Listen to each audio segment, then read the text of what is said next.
종잣돈을 하나도 모으지 못했습니다. 매달 10만 원으로 투자를 합니다만 어떻게 해야 3년 안에 1억을 모을까요?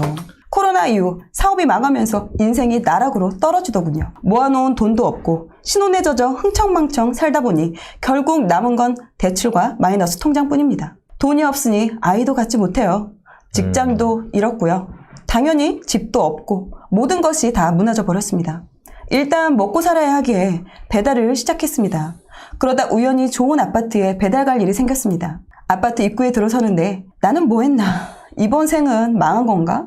그런 생각이 들면서 살아가기가 너무 지친다고 느껴졌습니다. 이렇게 살면 답도 없겠다는 생각이 머리를 꽉 채웠고 그때부터 공인중개사 공부를 시작하면서 이때까지 안 보이던 것들이 보이기 시작했어요. 하지만 결국 종잣돈이 아예 없으니 주식, 비트코인, 부동산 공부 뭘 하든 자괴감만 드네요. 2022년 새해 결심으로 3년 안에 1억 모으기로 다짐했습니다. 하지만 문제는 3년 후 1억이라는 돈을 마련해도 1억이 종이 쪼가리가 되어 결국 1억 가지고는 아무것도 하지 못하는 상황이 올 것만 같아요.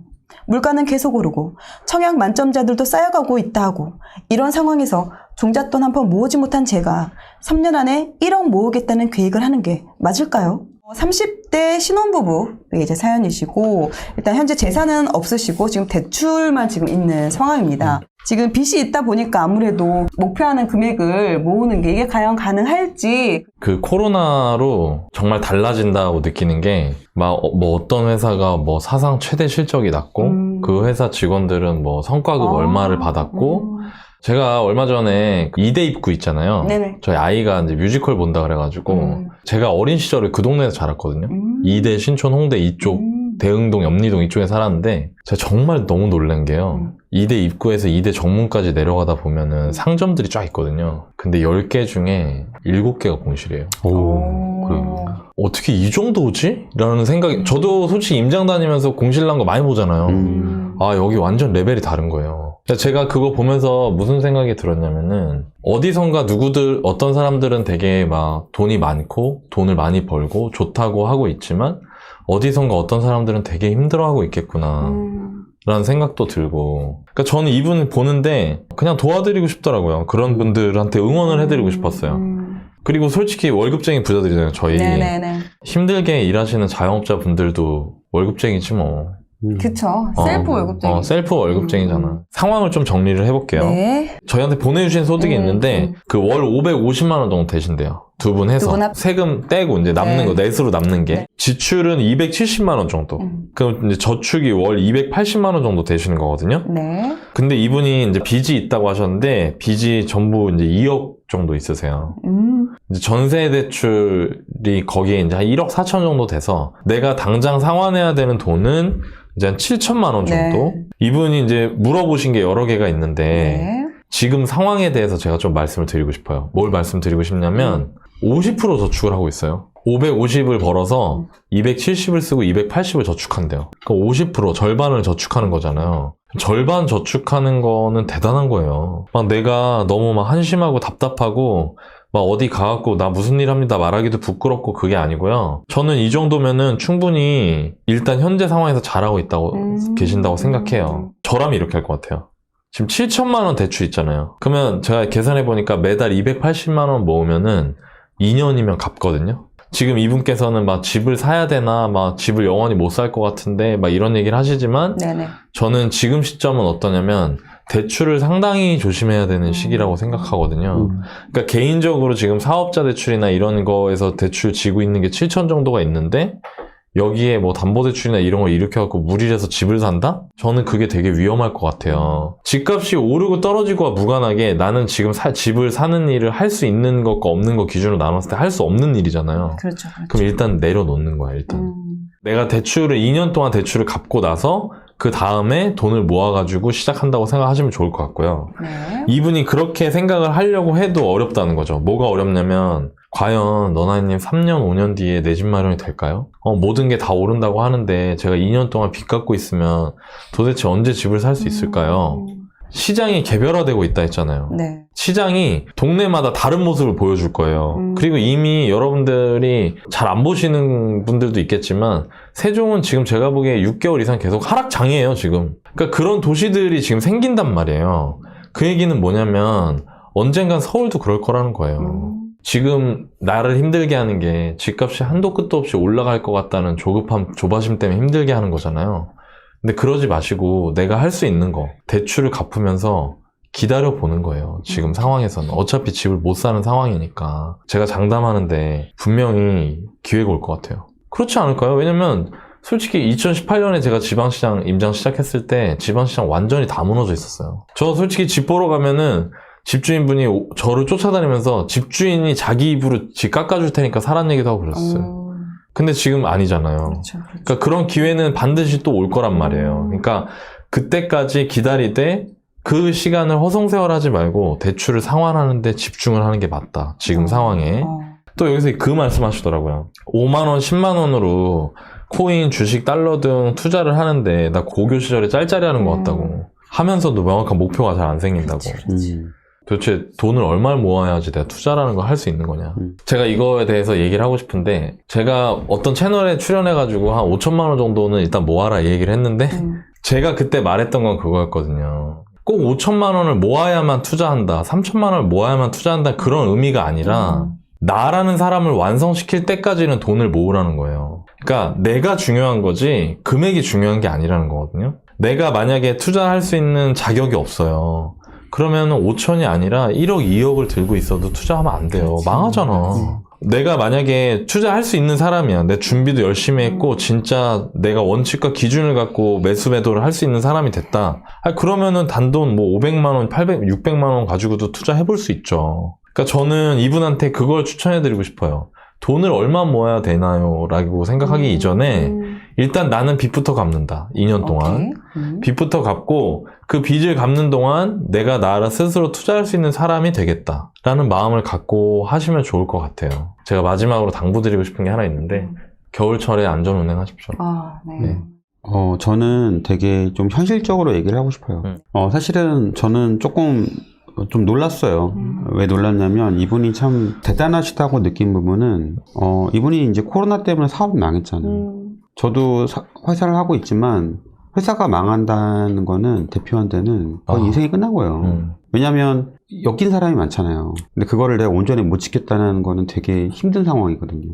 근데 그럼에도 불구하고 배달까지 이거 지금 300 많이 버네 이런 얘기 하는데 힘들잖아. 힘들지. 우리는 알잖아. 우리는 왜냐면 겨울에 다니는 게 얼마나 힘들었어. 그걸 매일 다니고 눈길에 이제 오토바이가 또 안전한 것도 아니고 맞아요. 본인이 이렇게 자존감이 되게 마음이 힘들대잖아. 근데 그래도 되게 꾸역꾸역 하시는 게 너무 대단하신 것 같고 결과적으로 근데 사실은 이분이 할 수 있는 거는 딱 두 가지인 것 같아요. 그러니까 장사로 하느냐, 투자를 하느냐. 이분이 한번 사업을 해봤으니까 알 것 같아. 네. 내가 어떤 게 맞는 사람인지. 만약에 사업이 맞는 사람이라면 실패를 경험으로 그 다음은 더 잘하는 거를 하든지 제가 되게 많은 분들 만나보면은 참 저도 스스로 감사한 게 되게 여러 번 실패하고 나서 이제 성공하신 분들도 많이 계시더라고요. 아니면은 투자를 해야죠. 근데 중요한 게 뭐냐면 아까도 비트코인도 얘기하고 여러 가지 짤짤이 이런 얘기 하셨는데 내가 투자를 하던 사업을 하던 중요한 거는 내가 하나를 되게 잘해야 돼요. 그러니까 투자를 하려면은 주식이든 부동산이든 비트코인이든 걔의 가격을 보는 게 아니라 가치를 정확히 볼 줄 알아야 돼요. 그리고 모든 일을 시작은 첫 번째 돈을 모은다. 그러니까 돈을 모으는 행위는 참 지루하고 어렵고 힘든 행위예요. 근데 인생의 모든 것들은 그 시기를 다 거쳐야 돼요. 그 사회초년생 때 내가 그냥 뭔가 내가 한 방에서 성공하겠지? 그런 거 없어요. 그런 걸 바라니까 한 방에 훅 가는 거야. 정말 차근차근 밟아가야 돼. 두 번째는 내가 어떤 분야든 내가 연구를 해야 돼. 그러니까 투자가 제가 볼 땐 사업보다 좀 안전해요. 투자를 한다 치면 딱 두 가지예요. 그 두 가지 중에 한 가지를 너무 잘하고 계세요. 힘들지만 뿌역뿌역. 저도 되게 예전에 한번 그랬었거든요. 예전에 되게 허름하게 입고 임장을 갔는데 제가 땀이 너무 쩔어 있는 거야. 그러니까 제가 식당을 들어가기 미안한 거야. 이렇게 그 사장님이 따뜻하죠. 제가 이제 막 이러고 따뜻하게 해주시더라고. 반찬도 주시고. 그러니까 저 공사장 인문 줄 아셨나봐. 이렇게 힘든데 그런 시기가 영원하진 않다고. 맞아요. 영원하지 영원하진 않아. 않아. 성공이라는 게 그런 것 같아요. 내가 꾸준히 뭘 할지를 결정하고 결정했으면 그걸 해야 돼. 일단은 해야죠. 돈을 아끼고 내가 뭔가 공부를 시작하고 그리고 잘하기 전에는 항상 잘하기 전에 거쳐야 되는 게 있어. 열심히 해야 돼. 그리고 열심히 하고 잘해야 돼. 여기서 중요한 건 그러니까 이분 되게 열심히 하고 있는 거거든. 네. 그러니까 어느 순간에는 본인이 지금 사실은 뭐 지금 하시는 일로는 이제 그 뚜껑이 있으니까 네. 뚜껑이 더 높은 뭐 투자나 아니면 사업이나 이런 걸 하시고 그리고 중요한 건 계속 열심히 하면서 버텨야 돼. 그 운이 나한테 올 때까지. 버티면은 결과적으로 잘 돼요. 그러니까 열심히 안 하고 잘 못했는데 그러니까 뭔가 좋은 결과 나오는 거는 그건 되게 인생의 정말 운인 거고 그 운은 오래 가지 않아요. 성공하는 것도 어렵지만 성공을 유지하는 것도 어려운 거야. 그럼요. 근데 이분은 제가 볼 때는 되게 잘하는 과정이에요. 왜냐면 저 혼자만이 아니라 제가 지금까지 제자들을 되게 많이 부자가 됐잖아요. 딱 알아요. 이 친구 나중에 잘 되겠다. 아, 여기는 좀 힘들겠는데? 저는 어땠나요? 코코님은 뭐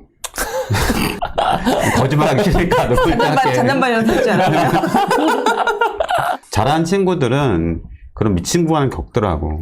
그리고 버텨. 성공이 올 때까지. 근데 이분도 제가 볼 땐 그런 구간이고. 잘 버티실 것 같은데. 네. 그리고 이제 아까 말하는 거 외에 그 되게 좋은 게 이분이 안 무너졌다는 거. 네. 그러니까 멘탈이 좀 있으신 것 같아요. 그러니까 뭐 본인은 되게 힘들다고 하는데. 배달 일을 하시면서 또 이렇게. 진짜 무너지면 일도 못해요. 일단은 제가 볼 때는 대단하시고, 뭐 본인이 만약 여가 시간이 나오면 그때 뭐 또 다른 비즈니스를 준비하시거나 아니면은 뭐 투자를 공부하시는 게 제일 낫지 않을까. 왜냐면 사람이 희망이 있어야 돼요. 맞아요.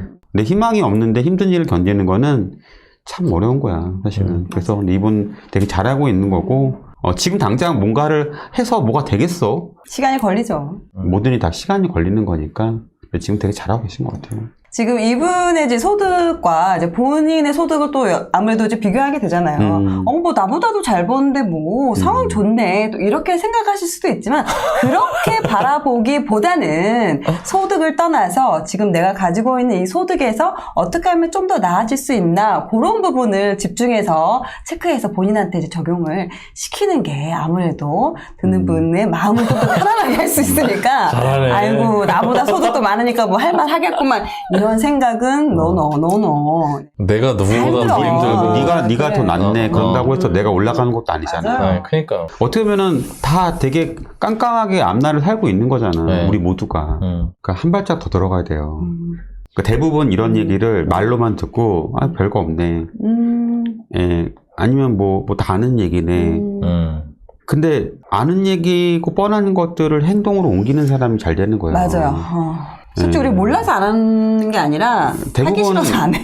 근데 아는데 안 하면서 좋은 결과 얻기를 바라는 그렇지, 거가 시험 공부하면 되는 거 아는데 안 하면서 좋은 결과 얻기 바라는 건 똑같은 거거든. 맞아요. 알잖아. 이제 인생 3, 40년 살았으면 맞아요. 인생 그런 게 없다는 거. 그런 얘기 그러니까 많이 이거 하잖아요. 방송 들으신 분도 더 한 발짝 더 들어갔으면 좋겠어요. 딱 숫자로 정해드릴게요, 숫자로. 2년 동안 7천만 원 갖고 3,000시간 하세요.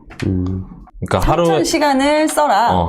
투자 공부든 뭐든. 만약에 투자 공부하시고 빚 다 청산하신 다음에 돈을 모을 수 있는 구조가 되면은 그때 월부 오셔가지고 저 2년 전에 너나이님이 방송에서 2년 동안 7천만 원 다 갖고 3,000시간 넣어가지고 공부하고 오라고 해서 그거 하고 왔으니까 저 가르쳐 주세요 하면 제가 가르쳐 드릴게요. 네.